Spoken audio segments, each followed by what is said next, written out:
Happy Friday, everybody. Welcome to the Michael Cutler Hour. I am your host, Michael Cutler. It is Friday. It is May the 18th. I hope all of you have had a wonderful week. Certainly the weather is turning better, almost springtime, I guess. We're finally here. And as I say, I hope it's been a great week for all of you, even with all the craziness going on, and there is certainly no end to the craziness. For those of you who are familiar with me, familiar with my program, well, you know that I'm a retired senior special agent with the former Immigration and Naturalization Service, the INS, an agency that in the wake of the terror attacks of 9/11 was sliced, diced, reconfigured, basically nuked, if you will, to create what was called the Department of Homeland Security. I came to call it the Department of Homeland Surrender. The administrations of George W. Bush, certainly Barack Obama, didn't do much to enhance our ability to secure our borders or enforce our immigration laws, two of the key recommendations of the 9/11 Commission to which I provided testimony. In fact, this past week, just yesterday, I was in Pennsylvania. I was invited by 9/12 Patriots to address the crowd. I'm frequently a guest on the Gary Sutton Show, who broadcasts from York, PA, and it was great getting together with all those folks. And let's remember why they call themselves 9/12.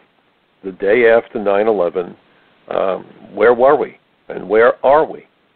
And that's what this program is about, trying to figure out what we're doing, what we're not doing, and what we must do if we're going to protect America and Americans. And despite the nonsense and the lies and the accusations by the open borders anarchists, our immigration laws are not about racism or bigotry or xenophobia. It's about keeping out foreign nationals who have no inherent right to enter the United States, to keep them out if they present a threat to public health, public safety, national security, or the jobs of Americans. And it's not based on race, religion, or ethnicity. It's based on facts. It's based on Title 8, United States Code Section 1182, a section of law covered within the Immigration Nationality Act that enumerates who's to be kept out. Aliens with dangerous communicable diseases or severe mental illness. Let's remember that Ellis Island was a quarantine station. Aliens who are criminals, human traffickers, drug traffickers, gun runners, murderers, arsonists, rapists, aliens who are spies or terrorists or human rights violators or war criminals or fugitives from justice, aliens who've been previously deported from the United States, and aliens who, if they entered, would likely become public charges, that is to say, live off welfare because they did not have the wherewithal to support themselves, or aliens who have no permission to work, but if they did work, would displace American workers. That's it. No distinction by race, religion, or ethnicity. It's about protecting America and Americans. But don't let the truth get in the way of the narrative of the open borders anarchists. And the issue, the nexus between immigration and national security has never been clearer. And in fact, I want to talk to you in just a couple of moments about a congressional hearing that was held in the middle of last month, middle of April, by the Subcommittee on Terrorism of the House Committee on Homeland Security, the subcommittee chaired by Peter King, congressman from Long Island. I know Peter King. I think he's trying to do the right thing. But I think everyone is overwhelmed, and I think that very often our politicians don't even understand truly the full nature, the full threat posed by terrorists, by transnational criminals, and so forth. But we've seen hearing after hearing. I've testified before many hearings myself. I think my number of hearings is up to somewhere between 16, 17, 18, somewhere in that range since before 9/11. And they keep having the hearings, and they keep warning us and informing us and telling us what's happening, they the witnesses. And Congress putters on along. Nothing to see here, folks. Keep on moving. We have judges obstructing the president for trying to enforce our immigration laws, secure the border, protect America. Don't let that get in the way. The judges have ruled against the president time and again. Nobody in positions of power, I can't say nobody, but few people who are truly in positions of power really get it or really care. And people keep getting killed, and more terrorist attacks are carried out, more drugs pour across the border, not just through Mexico, but through Canada, through the seaports, through international airports, and the beat goes on, and people die, and people lose their jobs, and the politicians could not care less, apparently, especially the leadership from both parties. The Koch brothers, supposedly on the right, are supportive of the same policies towards DACA as George Soros on the left. That's the level of betrayal that we're facing, and most people don't seem to get it. It's not a left-right issue, it's a right-wrong issue. So I have a couple of websites for you to think about, to go to check out. My own personal website, obviously, is my favorite, Michael Cutler, one word, C-U-T-L-E-R, michaelcutler.net. Do a lot of writing for the Social Contract. We're going to talk about a couple of articles I just wrote for them within the past week. I write for Front Page Magazine, Social Contract, Newsmax occasionally, and trying to add a couple of more websites. Hopefully it will work out, and I'll be glad to pass that information along to you. But this is, again, about waking up America and educating Americans. It's not enough to say I want the border secured because the politicians are skilled at lying and creating false illusions. Just as I've made the comparison, the magician who promises to cut the woman in half, and everybody knows if he does it, if he hurts her, he's going to jail. No one will ever work with him, and he certainly doesn't want to hurt anybody. Politicians know that the great majority of Americans want our borders secured, our immigration laws enforced fairly and effectively, but they also know that if they actually do it, the people writing those checks, whether it's George Soros or the Koch brothers, will stop writing the checks. And in between, you've got all kinds of organizations.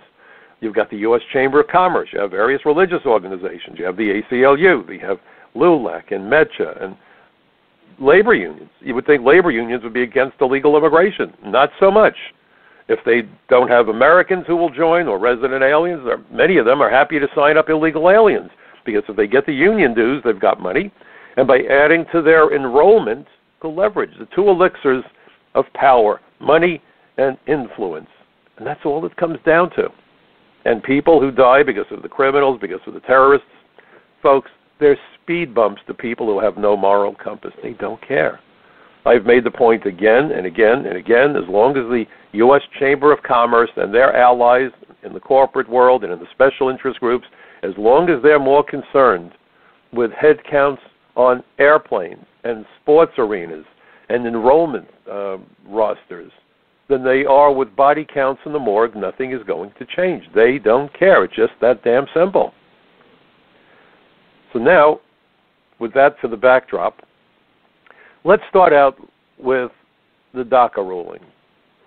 We have a judge in Virginia by the name of John Bates who said that the President of the United States cannot end DACA unless the President in 90 days can demonstrate why, as President Trump has claimed, it is an illegal executive decision made by the Obama administration. Now stop and think about that. Judges are supposed to judge the law. They're supposed to apply the law and say this is where we stand on various issues, right? DACA was not law. DACA was an end run around the law because Congress could not pass comprehensive immigration reform. When they could not pass comprehensive reform, they tried to hoodwink the American people by creating the DREAM Act. You remember the word alien? We're not allowed to say it. Well, the A in DREAM Act is alien, as in alien minors, but this was supposed to be about the children. And yet if you ask people, I did it last night, what's the age cutoff for the DREAM Act? Everyone thinks teenagers. Well, when the DREAM Act was proposed, when it failed to pass Congress, and I testified before a bunch of hearings about it, the age cutoff was 35. The alien had a claim to have entered before he was 16 or she was 16, but they had to file before their 35th birthday. 35, a child. Now, I'm on the wrong side of 40, 50, 60. Wrong side. 35 sounds young to me, but a child? 35 is middle age, folks. How on God's green earth can you declare an adult 35 years old to be a child? And the argument is, oh, they came without having a say in it. They were children when they came here. They were dragged here. How do you prove it? Well, you can't. You can't because there was no facility, no capacity to conduct field investigations. In fact, no ability to interview all the people. Most of these applications were adjudicated for DACA sight unseen. Same thing would have happened with the DREAM Act. So they couldn't get the DREAM Act through. So President Obama, just to refresh your memory, goes to the Rose Garden, June the 15th, I believe, 2012, and says, Congress refused to act, I'm going to act. we're going to take care of children by deferred action. Well, deferred action is a legitimate strategy for immigration, and it was done for humanitarian reasons. And I'll give you an example. This is what I wrote about in my article at frontpagemag.com. So please go to Front Page, read the article. If you like it, pass it along. Be part of my bucket brigade of truth. See, a lot of people who side with the open borders anarchists aren't bad. They're gullible. They're foolish. Perhaps they're lazy. They didn't read the material. But I have to tell you, that accounts for most Americans today. How many Americans can really pay attention with everything going on around us? We live in a 15-ring circus, and we're asking people to pay attention to the 16th ring. It doesn't work. So when you see neighbors who disagree, try to have a reasonable, fact-based, peaceful conversation. People who disagree with us aren't our enemies. They're our allies, rather, if we can win them over. Don't treat them as though they're adversaries. They're not. They might be misinformed. They may be well-intentioned. And remember, the road to hell is paved with good intentions. I see all this vitriolic stuff. Oh, the libertards, those idiots this, and then the attacks come against the people on the right. And stop. Stop the noise. Our enemies, the people who oppose America's middle class, the people who don't care about the future of America, the greedy, our enemies, there's a laundry list of rogues' characters. They want us to fight among ourselves. It's called divide and conquer. Divide and conquer. While you're fighting with your neighbor, you're ignoring the damage being done to you in Washington or City Hall or the state capitol. So let's stop the vitriolic, nasty arguments and name-calling and all this other garbage. And let's try to go back to this notion of freedom of the speech, which means that we sit down, maybe over a cup of iced tea or a cold beer, whatever, with your neighbors and have a peaceful conversation. And I hope the materials I provide can help to get some facts out there. That's what we need to do, because the facts are on our side. Common sense, the laws, morality, all on our side. The other side knows this. That's why they're trying to shut down debate on college campuses. They know they can't win the debate. So rather than have a debate and lose, they shut down the debate and try the tactic of intimidation. It's hate speech. Don't you dare say that. Who said it's hate speech? The word alien's hate speech until they put it in the DREAM Act. Then alien minors became palatable. And if you can show that to your neighbors and say, look, let's not have a fight over this. We have children, we have grandchildren, we have our own dreams. Let's see if we could sit down and figure out what's in our best interest, because the politicians from both sides of the aisle, the leadership, are as corrupt as they come. They don't give a damn about the average American. They care about the people that could stuff money into campaign coffers, because money is an essential component of winning elections today. We're getting the best government money can buy. Problem is we don't have the money to buy it. It's the Koch brothers, and it's Soros, and it's the Chamber of Commerce, and it's Bill Gates, and it's Zuckerberg, and it's all those other characters, the masters of the universe. The thing of the matter is, though, what we have going for us, there's lots more of us than there are of them, but only if we can win people over so they understand what's really being done to them. We are being swindled. We're being swindled out of our jobs. We're being swindled, tragically, in some cases, out of our lives. Our children's futures are being taken from them. And I don't care what your political orientation is. We should all be united on these issues. There's no controversy here. Keep out the terrorists. Keep out the drug dealers. Keep out people who would take jobs Americans desperately need to support themselves and their families. That's what we're talking about. How is this a left-right issue? How indeed is it a left-right issue when you go further and consider what we're witnessing? And we'll get to that hearing. And that was the basis for my article that was just published yesterday by frontpagemag.com. Congressional hearing, Iranian sleeper cells threaten U.S. So many hearings, so little action. That was my article. But before we get to that, I just want to finish up on this insanity of this Judge Bates, who tells the president that unless you can prove that DACA executive order was illegal, you have to continue it. Who ever heard of a president being warned that you have to continue a policy from the prior administration? Who ever heard of that? This is nuts. You get a new president, particularly if it's from the other party, and things change. That's why people vote for particular politicians, because of their party platforms, which is part of the policies that are executed often through executive order. So you have A judge telling the President of the United States, prove that the executive order is illegal? Not that there's something wrong with the law. This is policy. And what was the policy? To potentially give millions of illegal aliens lawful status. And politicians from both sides of the aisle want to do this to us. And the argument is, well, you know, we can't deport all these people. What are we going to do with them? So when people say to me, what do you do with all these 11 million? There's probably 40 million. This 11 million is nonsense.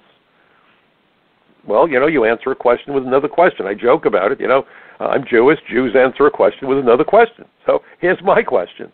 What do the police do with drunk drivers they don't catch? What do they do with people who text while driving they don't catch? They do what they can with the people they do catch. Why is it that where immigration law is concerned, we have all these arguments that make no sense and would never be raised in any other issue but immigration?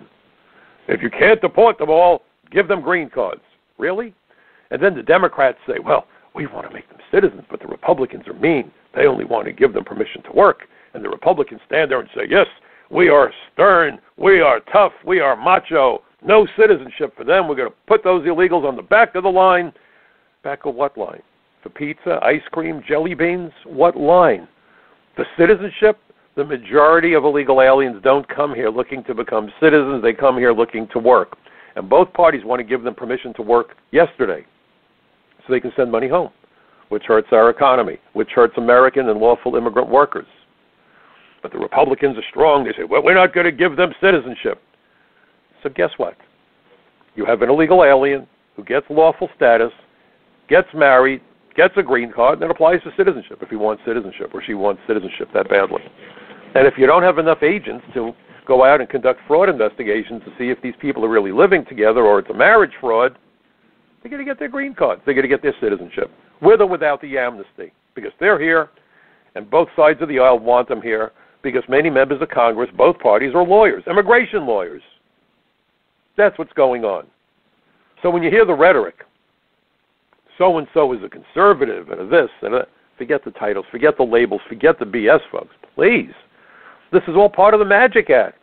This is that magician that's going to saw the woman in half.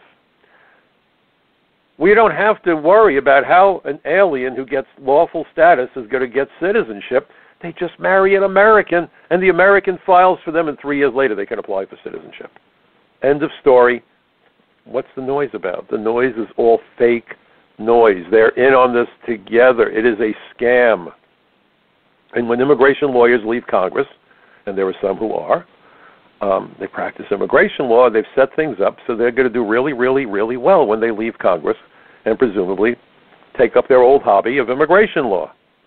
You know, if you go to the American Immigration Lawyers Association, it's just so remarkable because immigration fraud is a major issue. It's something I've been screaming about since before 9/11. My very first hearing that I testified at was on May 20th, 1997, on the issue of visa fraud and immigration benefit fraud. And why did they hold that hearing? Because of the terror attacks of 93. A guy by the name of Kansi from Pakistan shoots up the CIA in January 93, kills 2 CIA officers, wounds 3 others, and flees from the United States. Normally, they get away with this stuff. They have an escape hatch, foreign nationals, when they commit crimes here. Not in Kansi's case. Given the nature of the crime that he committed, he was dragged back here, put on trial, found guilty, executed, but the dead remained dead. And then you had 1 month later the bombing at the Trade Center. 6 dead, over 1,000 injured. Could have brought the tower down sideways. I don't want to imagine what that casualty count would have looked like. But as it was, they inflicted $500 million in damages. They all committed immigration fraud. Mahmoud Abu Alima, the ringleader of the 93 bombing, out on the street, not the Sheikh. The Sheikh was the ringleader of ringleaders. But Mahmoud Abu Alima got agricultural amnesty thanks to Chuck Schumer's amnesty provision for the Reagan administration's amnesty. Both sides of the aisle, they're in on it together. Reagan and Schumer and Kennedy, perfect together, right? Please understand that this is both parties that have done this to us for decades. So immigration fraud is a big issue. In fact, I wrote an article for the Social Contract, Immigration Fraud, The Lies That Kill. It was such a popular article. So many people were so interested in it that the publishers of the Social Contract approached me and said, hey, Mike, this was so good. Can you do a booklet? Spent a couple of months on this, and I put together a booklet. It's 34 pages, but it's small. For those of you who are familiar with this pocket-sized Constitution they've been giving out forever, I got one when I was back in, I guess, junior high from the Hancock Insurance Company, the John Hancock, the signature. And it was the Constitution. It's that size booklet. So you can put it in your pocket, and it's 34 pages. I think it's very informative. Of course, I wrote it, so I'm going to tell you it's very informative. As my mom said, self-praise is no recommendation. But we try to address the issue of immigration fraud. So fraud is a big deal. You know, criminals lie. They lie about everything. Well, terrorists use lies where immigration was concerned as a means of entering the United States and hiding in plain sight, embedding themselves. So when you go to the American Immigration Lawyers Association website, there's a link, and the link is immigration fraud. So you look at that, and you say, boy, this is great. You know, I know they're lawyers. You know, that doesn't say much for them. But having said that, maybe they're doing the right thing. Because, you know, attorneys are supposed to be officers of the court. Maybe they're warning people, you know, if you commit fraud, you can go to jail. If you commit fraud that involves terrorism, the jail sentence could be as high as 25 years. That's how serious this business is. So I was looking for some cautionary thing in there, you know, the American Immigration Lawyers Association. No luck, folks. No such luck. It was about people, aliens, who don't go to lawyers but go to notaries public for immigration advice, and that's the lawyer's version of immigration fraud. They're getting terrible advice from notaries because in home countries of many of these aliens, notaries, notarios as they're referred to, are people you go to for legal advice, but not here. Go to a lawyer because notarios do a lousy job. So for the lawyers, immigration fraud was lawyers being swindled out of clientele. They're happy to swindle the rest of America out of their jobs, but don't screw with the lawyers because these guys are in on this together. Don't you dare take a client away from us lawyers. That's immigration fraud to immigration lawyers. And some of them are members of Congress. How exciting is that? Does that not give you the warm fuzzies? Now, how important is immigration? Let's now turn to my article that was just published for Front Page Magazine, Congressional Hearing, Iranian sleeper cells threaten the United States. So many hearings, so little action. So, on April 17th, 2018, the House Committee on Homeland Security, Counterterrorism and Intelligence Subcommittee, that subcommittee chaired by Peter King, held a hearing, and the topic was State Sponsors of Terrorism, an examination of Iran's global terrorism network. Now, it's funny, because 2 days before I wrote my article last month, or it was published, I actually wrote my article before the hearing, not knowing the hearing was coming. But, you know, I submit articles, and it takes a couple days for the editors to put my articles up because they have a bunch of really great writers. I really recommend that you go to frontpagemag.com. Great publication. So it takes a couple days usually from the time that I write an article, submit it, and it's posted. So a couple days before the hearing, I wrote another article about what's going on the border. You know, on the other side of that Mexican border, we have jihadis and drug dealers, drug cartels. And I talked in my article about the threat of Hamas, Hezbollah, ISIS, Al-Qaeda operating in the tri-border region of Brazil. And also we have members of the Quds forces, the Iranian shock troops, flying routinely from Tehran, Iran, into Caracas, Venezuela. South America is a hotbed for Middle Eastern terrorism. Most people don't realize it. You don't see it in the evening news, do you? So that's how important the U.S.-Mexican border is. How hard is it for Mohammed to convert himself to Miguel if he gets to spend 3, 4, 5 years in the United States and is able to get some phony documents or maybe legitimate documents from corrupt government officials in Latin America? And then they can come across the border. And I got to tell you, as an immigration agent, I did this job for 30 years, you can very often sit across the table from another person and be clueless as to what country they're from. I can tell you a story. It's kind of funny, but not funny. I was part of the Organized Crime Drug Enforcement Task Force. So when I was promoted to Senior Special Agent and given that assignment, all of us who pulled that assignment and that promotion, because it was a promotion to Senior Special Agent, we went down to Quantico, to the FBI DEA Academy in Virginia, and we received training. And all of us got to know each other. It became like a little fraternity, because there were only about 60 or 70 agents for the entire United States. These are INS agents assigned to the Organized Crime Drug Enforcement Task Force.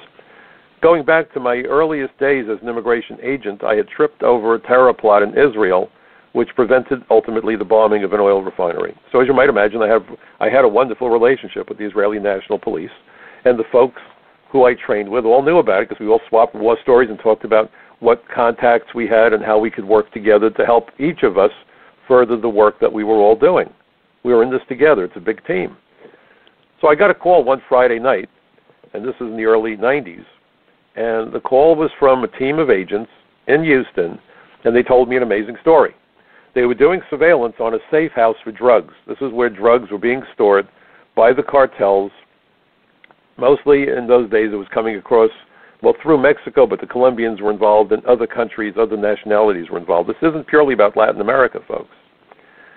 And so they saw a guy who looked Mexican. He was wearing Mexican clothing, had dark curly hair, dark complexion. From the distance, he looked like he might be from Mexico. And they saw him get into a car with a satchel.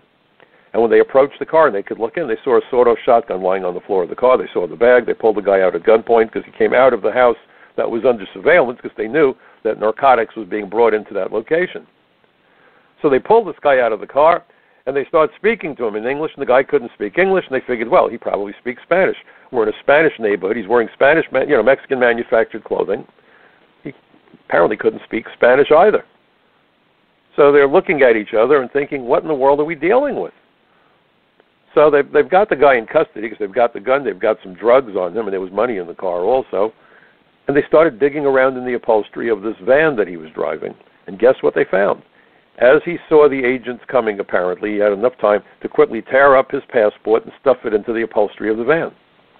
Guess what country he was a citizen of? This guy that they thought was Mexican was Israeli. And because they knew about my working with the Israeli government, they asked me if I could get some information about the guy. And, of course, the Israelis immediately, within a couple of days, put together a dossier on this guy. And they actually sent a diplomatic pouch to New York containing the dossier to help us with our investigation. Now, why am I telling you about it?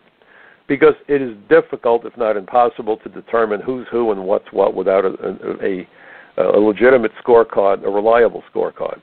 That's why I laugh when I hear someone's undocumented and we're supposed to feel better. I feel worse. In fact, when I raised that issue in a debate with the ACLU many years ago over at MSNBC, or perhaps it was a young lady from LULAC or Metro, one of those groups. But all I remember is when we did that, within 48 hours, those groups and the Bush administration, believe me, both sides of the aisle, started to use the term unauthorized instead of undocumented. Now, why is this important? Because how in the world can you differentiate an Iranian from a Mexican who is well-schooled in Latin America, in the language, in the culture, in the traditions, has working knowledge of the areas, you see?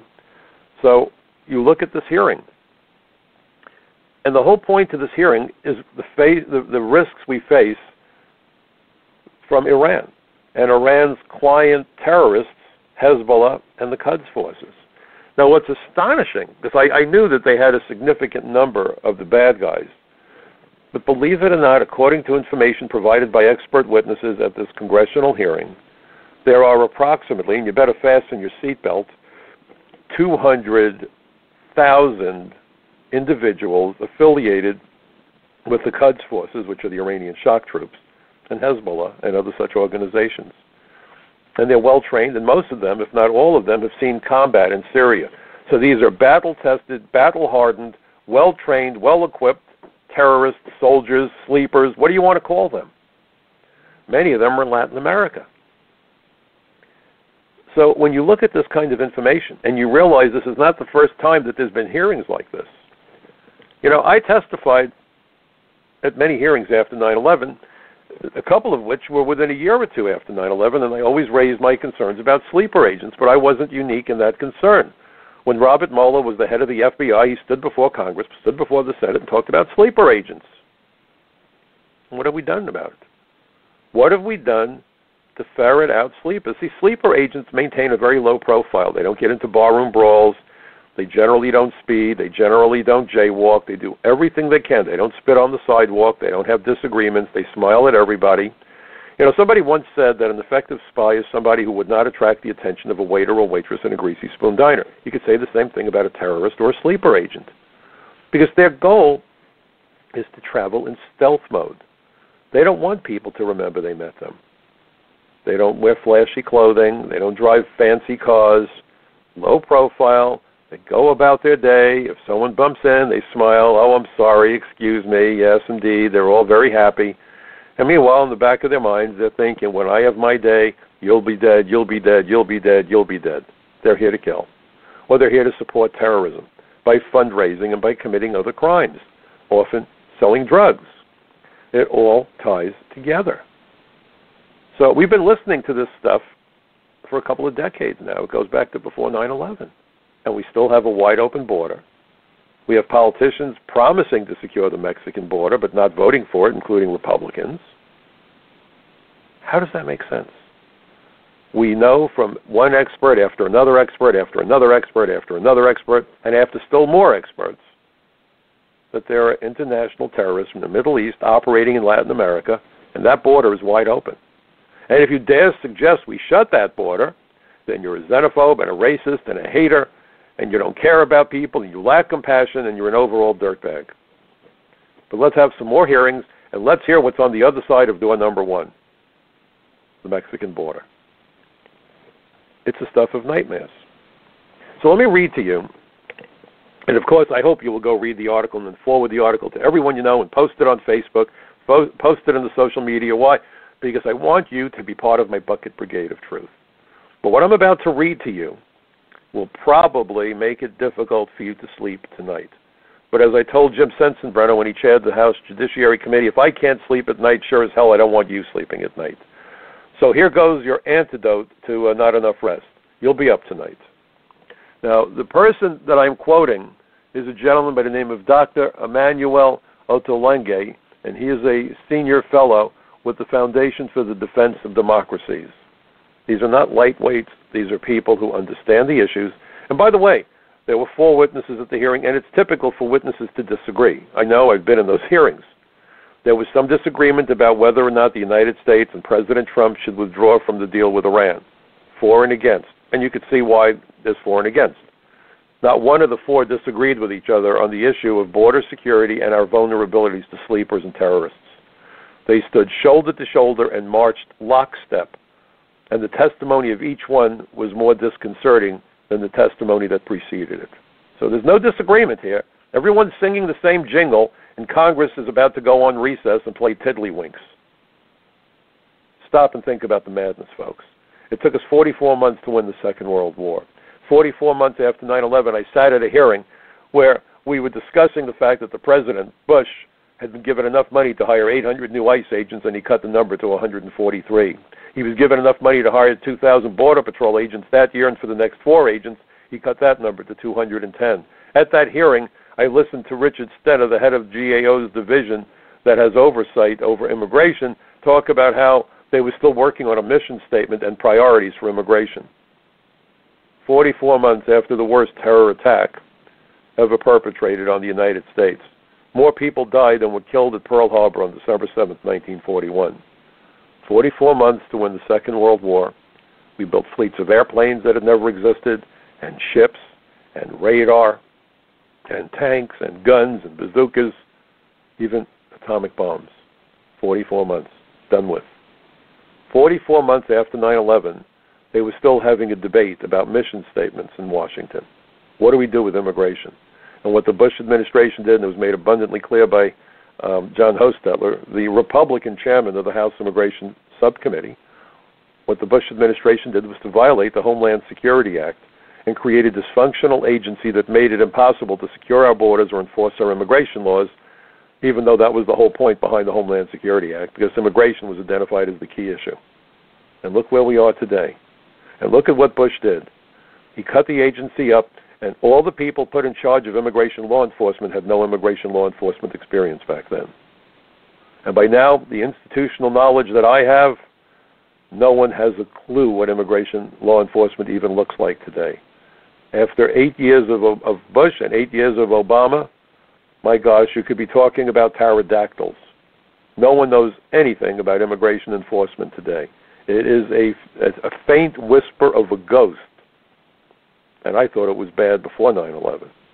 Today, immigration law enforcement from the interior is almost non-existent because we lack the resources by design. We have 6,000 ICE agents for the whole country.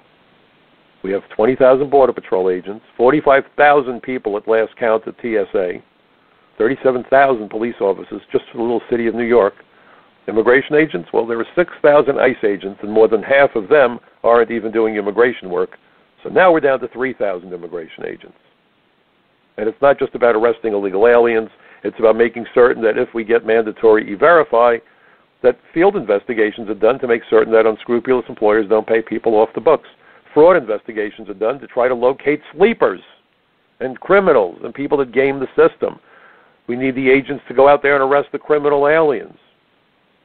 But without the agents, it doesn't matter what laws get passed. And that's the game Congress plays on us, because we have too many damn immigration lawyers who have positions of authority in Congress, who don't want the laws enforced. They just want to create the illusion. Just enough of an illusion so it generates business for the lawyers. And so it placates the average American who's clueless.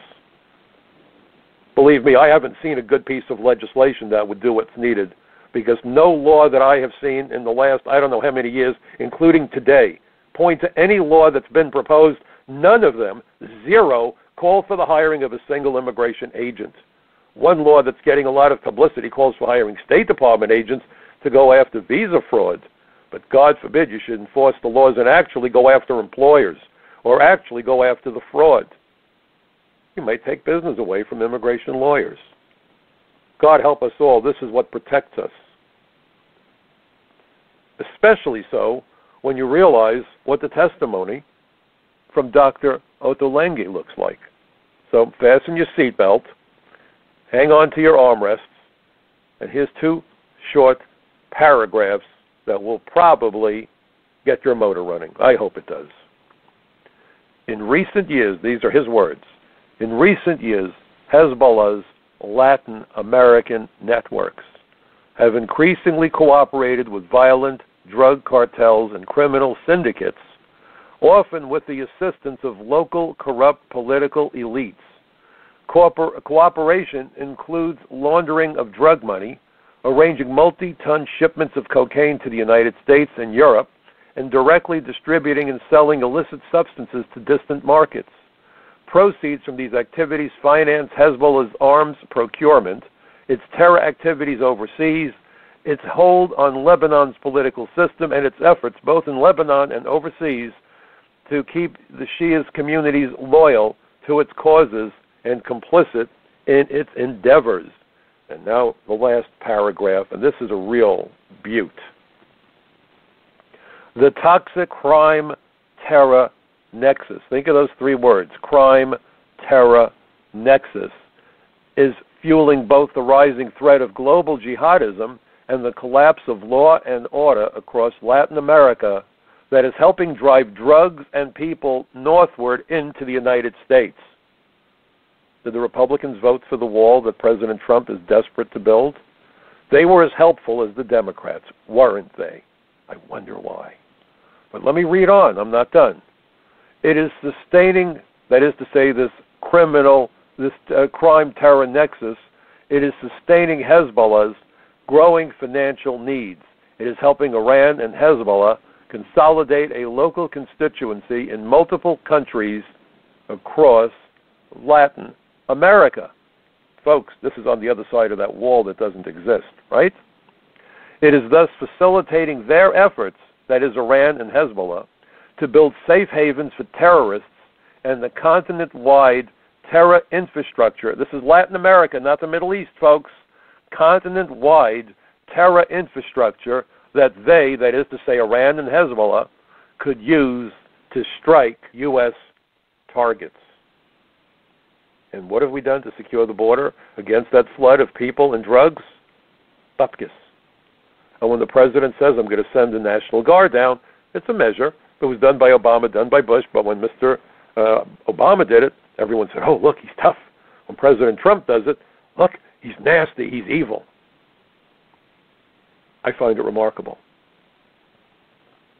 We lost 3,000 plus people on 9/11. People are still dying from the toxins they ingested on September 11th, 2001. First responders are dying. People that lived in Manhattan dying. There's a drug bill to pay for the medical treatment of people who were sickened on 9/11 has billions of dollars in it, but the money doesn't measure the human suffering. So 9/11 still hasn't claimed its last victim yet.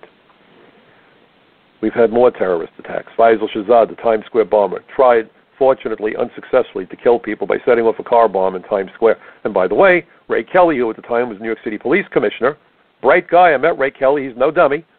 He was a member of the U.S. Marine Corps. He was the Customs Commissioner. twice New York City police commissioner, and I would argue the NYPD is the most sophisticated police department in the United States, if not the world. 37,000 cops. That's not a police department, folks. That's a small army or a medium-sized army. All sorts of resources. And yet, Ray Kelly called Faisal Shahzad a classic example of a homegrown terrorist. Faisal Shahzad came here from Pakistan at the age of 20 on a student visa. How the hell do you call that guy homegrown? Yes, he became a United States citizen. So what? Then you had the Boston Marathon bombing. Then you had the bombing, the attack in San Bernardino. Now, this didn't involve people running the Mexican border, but interior enforcement might have detected it. The fact they committed fraud on their applications might have been picked up, especially the Tsarnaevs. And what have we done? Nothing. We had 8 people killed by an individual who had been legally admitted in the United States. This happened on the west side of Manhattan about 6 months ago, mowed down by a truck. So we hear all this nonsense, let's go after the guns, the guns, the guns, and meanwhile terrorists are using the trucks, the trucks, the trucks. You could use almost anything as a weapon if you want to. You could kill people with a skillet. What next? We're going to tell people to buy rubber pots and pans? Maybe, and I agree with Donald Trump, and, I'm a strong supporter of the Second Amendment. My first wife died many, many years ago. Her mother was in a concentration camp, and she used to always argue with me about guns. And one day, as she reached towards the end of her life, we had this conversation, and I said to her, why are you so against guns? Why in the world didn't the Jews stand up to the Nazi bums during the Holocaust? She was in a concentration camp. Many members of her family were killed. I was named for my grandmother who died in Poland. My mother's mother died there. So, our families had suffered greatly under the Holocaust. And my mother-in-law said to me, we had no guns. How could we defend ourselves against those Nazi bastards? I said, so you were defenseless and you want Americans to be defenseless. Does that make any sense? Guns are important not just to protect us from criminals, but to protect us from tyranny. And I don't agree that we should be able to carry any weapon we want, and I believe people should have to have thorough background checks. We don't want terrorists or crazies getting their hands on guns. I took quite a few firearms away from murderers and drug dealers and gang members, and I was very happy to do so. But I believe that Americans that want to carry firearms, if they're willing to be properly trained, you don't just take a gun and wander around with it, just like you have to be licensed and trained to use a car or an airplane. Same thing with firearms. But what Donald Trump has said is right. If you have a firearm and someone attacks you, you're in the position to protect yourself and the people around you. If you don't have a firearm, you're waiting, you're a sitting duck. You're a target waiting to be shot. And it's remarkable, all the screaming. But we're seeing vehicles more than ever being used as weapons of mass destruction. But you see in sanctuary cities the push, and states, for providing driver's licenses to illegal aliens so they could then rent vehicles. Think about that. The disconnect, the hypocrisy. Chuck Schumer says if you trespass on critical infrastructure or a landmark, then you should go to jail for 5 years. But if you trespass on America, we should give you citizenship. We see all this debate about the wall on the border and all the accusations and all this nasty garbage coming from both sides of the political aisle. And at the end of the day, when the budget agreement had to be signed, there was no money for the wall. Now, I just read to you what's going on in Latin America. It's becoming a hotbed for Middle Eastern terrorists. You would think that you would want to be able to secure your country against them. And we are wide open. And we're wide open because we don't enforce the laws from within the interior of the United States either. See, I would argue that interior enforcement of the immigration laws is at least as important as building the wall. And we have to do both. This isn't an either-or proposition. General Paul Vallely, retired Major General in the U.S. Army, I'm blessed to be able to call Paul a personal friend. He arranged a speaking event for me in Montana. I visited with him and his family in his beautiful new home. My goodness, the way this guy lives, you got to love it. In the middle of the woods, deer come up to his house.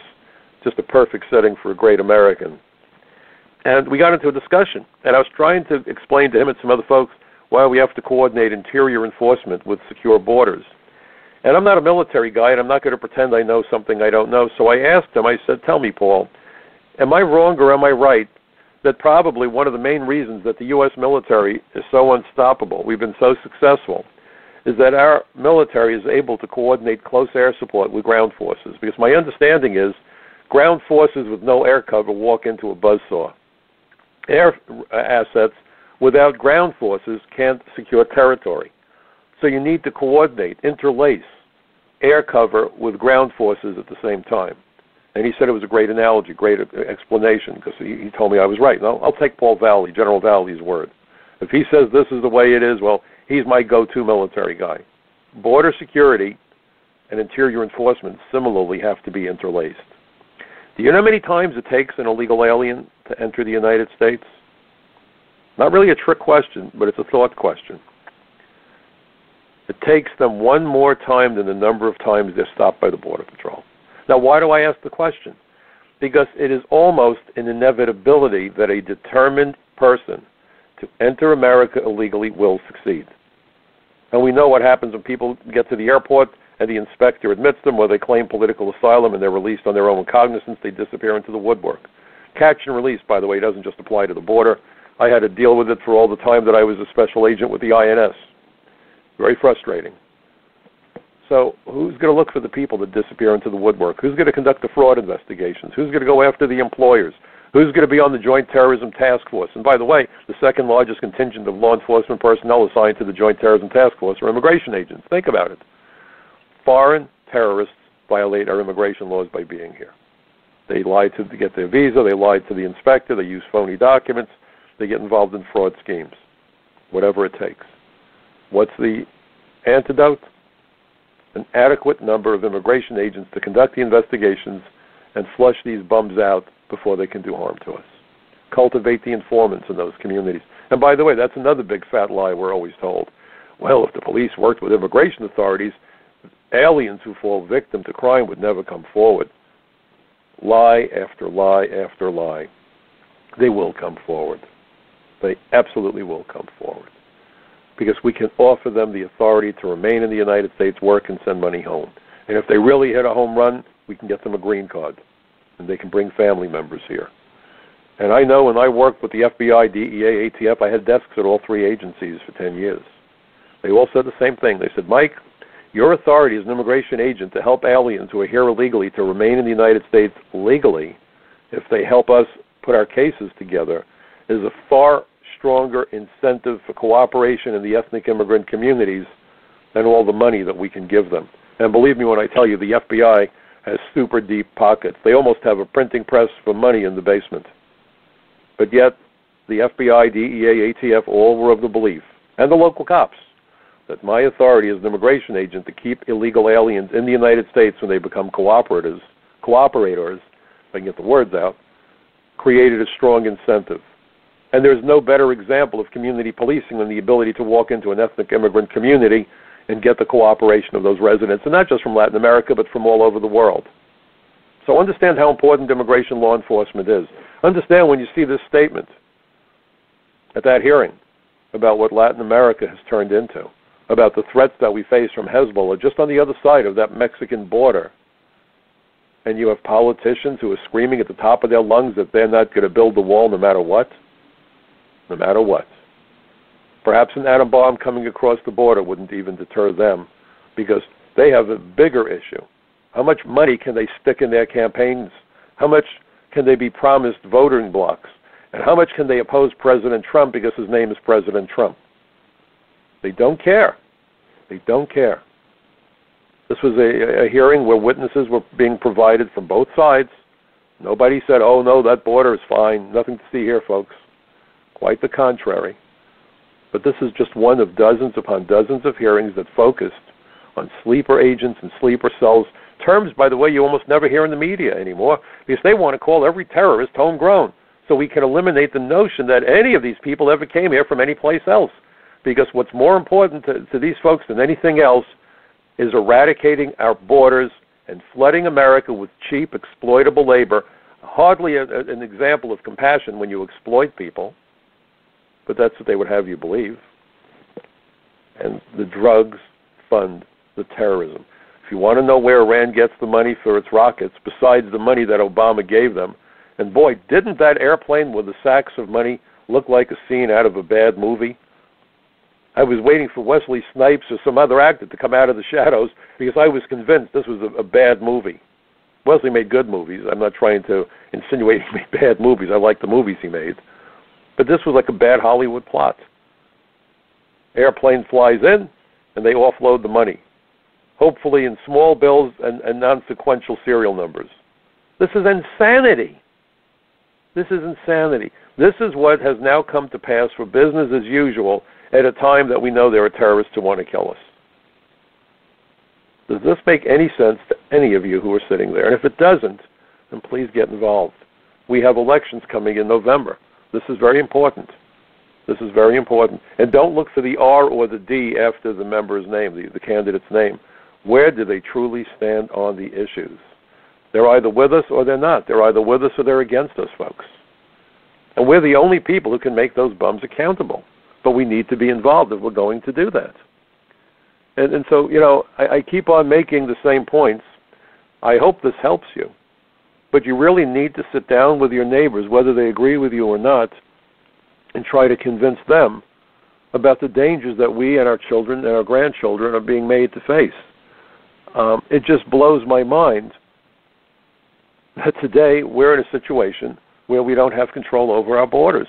And, you know, I even quoted a passage from the 9/11 Commission staff report on terrorist travel about how Richard Clark, the National Security Advisor, had warned about sleeper agents from Al-Qaeda throughout the United States. This was right after 9/11. This isn't a news alert. This threat to national security has been ongoing for decades, and every day that we ignore it, every time an alien gains entry into the United States, terrorists are getting an opportunity to succeed in entering America, embedding themselves, acting as a sleeper, waiting for that phone call, calling them to action. Please understand that the day before a terrorist carries out an attack, he or she is likely to be hiding in plain sight by going to his or her job. Often it's a job that requires a vehicle, so they have mobility and camouflage. Perhaps going to a university, maybe even teaching at a university. Sleepers don't walk around with signs on their heads saying bad guy. You know, in the movies, the music changes, the lighting changes, you know who the bad guy is.